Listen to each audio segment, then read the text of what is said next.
आप सभी का एक फिर से स्वागत है हमारे पौराणिक कथा यूट्यूब चैनल पर। चित्रगुप्त पूजा कथा। एक बार युधिष्ठिर जी भीष्म जी से बोले, हे पितामह, आपकी कृपा से मैंने धर्मशास्त्र सुने, परंतु यमद्वितीया का क्या पुण्य है, क्या फल है, ये मैं सुनना चाहता हूँ। आप कृपा करके मुझे विस्तार पूर्वक कहिए। भीष्म जी बोले, तुमने अच्छी बात पूछी, मैं उस उत्तम व्रत को विस्तार पूर्वक बताता हूँ। कार्तिक मास के उजले और चैत्र के अंधेरे की पक्ष जो द्वितीया होती है, वह यमद्वितीया कहलाती है।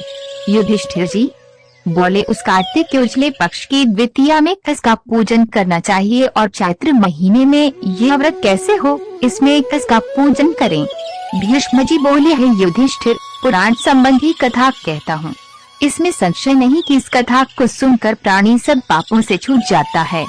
सतयुग में नारायण भगवान से, जिनकी नाभि में कमल है, उससे 4 मुंह वाले ब्रह्मा जी उत्पन्न हुए, जिनसे वेद वेता भगवान ने चारों वेद कहे। नारायण बोले, हैं ब्रह्मा जी, आप सब की तुरीय अवस्था, रूप और योगियों की गति हो, मेरे आज्ञा से संपूर्ण जगत को शीघ्र रचो। हरि के ऐसे वचन सुनकर हर्ष से प्रफुल्लित हुए ब्रह्मा जी ने मुख से ब्राह्मणों को, बाहुओं से क्षत्रियों को, जंघाओं से वैश्यों को और पैरों से शूद्रों को उत्पन्न किया। उनके पीछे देव, गंधर्व, दानव, राक्षस, सर्प, नाग, जल के जीव, स्थल के जीव, नदी, पर्वत और वृक्ष आदि को पैदा कर मनु जी को पैदा किया। इनके बाद दक्ष प्रजापति जी को पैदा किया और तब उनसे आगे और सृष्टि उत्पन्न करने को कहा। दक्ष प्रजापति जी से 7 कन्या उत्पन्न हुई, जिनमें से 10 धर्मराज को, 13 कश्यप को और 27 चंद्रमा को दी। कश्यप जी से देव, दानव, राक्षस, इनके सिवाय और भी गंधर्व, पिशाच, गो और पक्षियों की जातियां पैदा हुई। धर्मराज को धर्म प्रधान जानकर सबके पितामह ब्रह्मा जी ने उन्हें सब लोगों का अधिकार दिया और धर्मराज से कहा कि तुम आलस्य त्याग कर काम करो। जीवों ने जैसे जैसे शुभ व अशुभ कर्म किए हैं, उसी प्रकार न्याय पूर्वक वेद शास्त्र में कही विधि के अनुसार कर्ता को कर्म का फल दो और सदा मेरी आज्ञा का पालन करो। ब्रह्मा जी की आज्ञा सुनकर बुद्धिमान धर्मराज ने हाथ जोड़कर सबके परम पूज्य ब्रह्मा जी को कहा, हे प्रभु, मैं आपका सेवक निवेदन करता हूँ कि इस सारे जगत के कर्मों का विभाग पूर्वक फल देने की जो आपने मुझे आज्ञा दी है, वह एक महान कर्म है। आपकी आज्ञा शिरोधार्य कर मैं ये काम करूँगा जिससे कि कर्ताओं को फल मिलेगा, परंतु पूरी सृष्टि में जीव और उनके देह भी अनंत हैं। देश काल ज्ञात ज्ञात आदि भेदों से कर्म भी अनंत हैं। उनमें कर्ता ने कितने किए, कितने भोगे, कितने शेष हैं और कैसा उनका भोग है, तथा इन कर्मों के भी मुख्य व गौण भेद से अनेक हो जाते हैं। एवं कर्ता ने कैसे किया, स्वयं किया या दूसरे की प्रेरणा से किया, आदि कर्म चक्र महागहन है। मैं अकेला किस प्रकार इस भार को उठा सकूंगा, इसलिए मुझे कोई ऐसा सहायक दीजिए जो धार्मिक, न्यायी, बुद्धिमान, शीघ्रकारी, लेखकर्मी, विज्ञ, चमत्कारी, तपस्वी, ब्रह्मनिष्ठ और वेद शास्त्र का ज्ञाता हो। धर्मराज के इस प्रकार प्रार्थना पूर्वक किए हुए कथन को विधाता सत्यजान मन में प्रसन्न हुए और यमराज का मनोरथ पूर्ण करने की चिंता करने लगे कि उक्त सब गुणों वाला ज्ञानी लेखक पुरुष होना चाहिए, उसके बिना धर्मराज का मनोरथ पूर्ण न होगा। तब ब्रह्मा जी ने कहा, है धर्मराज, तुम्हारे अधिकार में मैं सहायता करूँगा। इतना कह ब्रह्मा जी ध्यान मग्न हो गए। उसी अवस्था में उन्होंने 1000 वर्ष तक तपस्या की। जब समाधि खुली तब अपने सामने श्याम रंग, कमल नयन, शंख की सी गर्दन, गुड़ सिर, चंद्रमा के समान मुख वाले, कलम दवात और पानी हाथ में लिए हुए, महाबुद्धि, देवताओं का मान बढ़ाने वाला, धर्माधर्म के विचार में महाप्रवीण लेखक, कर्म में महाचतुर पुरुष को देख उससे पूछा कि तू कौन है। तब उसने कहा, हे प्रभु, मैं माता पिता को तो नहीं जानता, किंतु आपके शरीर से प्रकट हुआ हूँ, इसलिए मेरा नामकरण कीजिए और कहिए कि मैं क्या करूँ। ब्रह्मा जी ने उस पुरुष के वचन सुन अपने हृदय से उत्पन्न हुए उस पुरुष को हंसकर कहा, तू मेरी काया से प्रकट हुआ है, इससे मेरी काया में तुम्हारी स्थिति है, इसलिए तुम्हारा नाम कायस्थ चित्रगुप्त है। धर्मराज के पुर में प्राणियों के शुभाशुभ कर्म लिखने में उसका तू सखा बने, इसलिए तेरी उत्पत्ति हुई है। ब्रह्मा जी ने चित्रगुप्त से ये कहकर धर्मराज से कहा, है धर्मराज, ये उत्तम लेखक तुझको मैंने दिया है, जो संसार में सब कर्म सूत्र की मर्यादा पालने के लिए हैं। इतना कहकर ब्रह्मा जी अंतर ध्यान हो गए। फिर वह पुरुष चित्रगुप्त कोटि नगर को जाकर चंड प्रचंड ज्वालामुखी काली जी के पूजन में लग गया। उपवास कर उसने भक्ति के साथ चंडिका जी की भावना मन में की। उसने उत्तमता से चित्त लगाकर ज्वालामुखी देवी का जप और स्तोत्रों से भजन पूजन और उपासना इस प्रकार की है। जगत को धारण करने वाली तुमको नमस्कार है महादेवी, तुमको नमस्कार है। स्वर्ग, मृत्यु, पाताल आदि लोकांतरों को रोशनी देने वाली तुमको नमस्कार है। संध्या और रात्रि रूप भगवती तुमको नमस्कार है। श्वेत वस्त्र धारण करने वाली सरस्वती तुमको नमस्कार है। सत, रस, तमोगुण रूप देवगणों को कांति देने वाली देवी, हिमाचल पर्वत पर स्थापिता दिशक्ति चंडी देवी तुमको नमस्कार है। उत्तम और न्यून गुणों से रहित वेद की प्रवृत्ति करने वाली 33 कोटि देवताओं को प्रकट करने वाली त्रिगुण रूप निर्गुण गुणरहित गुणों से परे गुणों को देने वाली 3 नेत्रों वाली 3 प्रकार की मूर्ति वाली साधकों को वर देने वाली दैत्यों का नाश करने वाली इंद्रादि देवों को राज्य देने वाली श्रीहरि से पूजित देवी है चंडिका। आप इंद्रादि देवों को जैसे वरदान देती है वैसे ही मुझको वरदान दीजिए।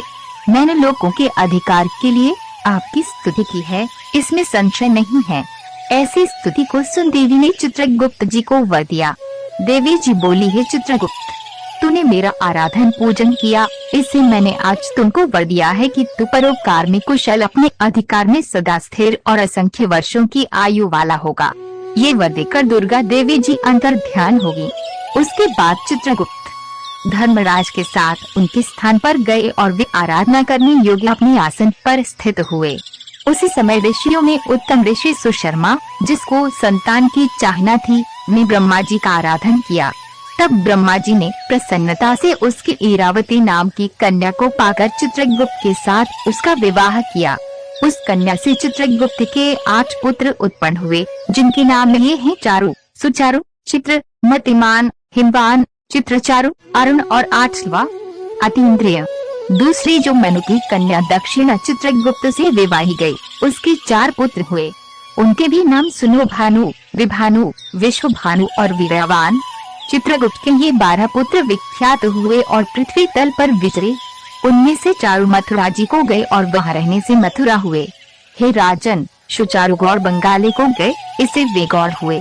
चित्रभट्ट नदी के पास के नगर को गए, इससे वे भटनागर कहलाए। श्रीवास नगर में भानु बसे, इससे वे श्रीवास्तव्य कहलाए। हिमवान अम्बा दुर्गा जी की आराधन कर अम्बा नगर में ठहरे, इससे वे अम्बष्ट कहलाए। सक्सेन नगर में अपनी भार्या के साथ मतिमान गए, इससे वे सूर्यध्वज कहलाए और अनेक स्थानों में बसे अनेक जाति कहलाए। उस समय पृथ्वी पर एक राजा जिसका नाम सौदास था, सौराष्ट्र नगर में उत्पन्न हुआ। वह महापापी, पराया धन चुराने वाला, पराई स्त्रियों में आसक्त, महाअभिमानी, चुगलखोर और पाप कर्म करने वाला था। हे राजन, जन्म से लेकर सारी आयु पर्यंत उसने कुछ भी धर्म नहीं किया। किसी समय वे यह राजा अपनी सेना लेकर उस वन में, जहाँ बहुत हिरण आदि जीव रहते थे, शिकार खेलने गया। वहाँ उसने निरंतर व्रत करते हुए एक ब्राह्मण को देखा। वह ब्राह्मण चित्रगुप्त और यमराज जी का पूजन कर रहा था। यम द्वितीया का दिन था। राजा ने पूछा, महाराज आप क्या कर रहे हैं? ब्राह्मण ने यम द्वितीय व्रत कह सुनाया। यह सुनकर राजा ने वहीं उसी दिन कार्तिक के महीने में शुक्ल पक्ष की द्वितीया को धूप तथा दीप आदि सामग्री से चित्रगुप्त जी के साथ धर्मराज जी का पूजन किया। व्रत करके उसके बाद वह अपने घर में आया। कुछ दिन पीछे उसके मन को विस्मरण हुआ और वह व्रत भूल गया। याद आने पर उसने फिर से व्रत किया। समय उपरांत काल संयोग से वे यह राजा सौदास मर गया। यमदूतों ने उसे दृढ़ता से बांधकर यमराज जी के पास पहुंचाया। यमराज जी ने उस घबराते हुए मन वाले राजा को अपने दूतों से पिटते हुए देखा तो चित्रगुप्त जी से पूछा कि इस राजा ने क्या कर्म किया। उस समय धर्मराज जी का वचन सुन चित्रगुप्त जी बोले, इसने बहुत ही दुष्कर्म किए हैं, परंतु दैवयोग से एक व्रत किया जो कार्तिक के शुक्ल पक्ष में यम द्वितीया होती है। उस दिन आपका और मेरा गंध, चंदन, फूल आदि सामग्री से एक बार भोजन के नियम से और रात्रि में जागने से पूजन किया है। देव, हे महाराज, इस कारण से यह राजा नरक में डालने योग्य नहीं है। चित्रगुप्त जी के ऐसा कहने से धर्मराज जी ने उसे छुड़ा दिया और वह इस यम द्वितीया के व्रत के प्रभाव से उत्तम गति को प्राप्त हुआ। ऐसा सुनकर राजा युधिष्ठिर भीष्म से बोले, हे पितामह, इस व्रत में मनुष्यों को धर्मराज और चित्रगुप्त जी का पूजन कैसे करना चाहिए, सो मुझे कहिए। भीष्म जी बोले, यम द्वितीया के विधान को सुनो। एक पवित्र स्थान पर धर्मराज और चित्रगुप्त जी की मूर्ति बनाएं और उनकी पूजा की कल्पना करें। वहां उन दोनों की प्रतिष्ठा कर 16 प्रकार व 5 प्रकार की सामग्री से श्रद्धा भक्ति युक्त नाना प्रकार के पकवानों, लड्डुओं, फल, फूल, पान तथा दक्षिणादि सामग्रियों से धर्मराज जी और चित्रगुप्त जी का पूजन करना चाहिए। पीछे बारंबार नमस्कार करें। हे धर्मराज जी, आपको नमस्कार है। हे चित्रगुप्त जी, आपको नमस्कार है। पुत्र दीजिए, धन दीजिए, सब मनोरथों को पूरे कर दीजिए। इस प्रकार चित्रगुप्त जी के साथ श्री धर्मराज जी का पूजन कर विधि से दवात और कलम की पूजा करें। चंदन, कपूर, अगर और निवेद्य, पान, दक्षिणादि सामग्रियों से पूजन करें और कथा सुने। बहन के घर भोजन कर उसके लिए धन आदि पदार्थ दें। इस प्रकार भक्ति के साथ यम द्वितीया का व्रत करने वाला पुत्रों से युक्त समस्त व्रत कथाओं को सुनने के लिए आज ही हमारा चैनल सब्सक्राइब करें और हमारे नई व्रत कथा का नोटिफिकेशन पाने के लिए बेल आइकन दबाना न भूलें।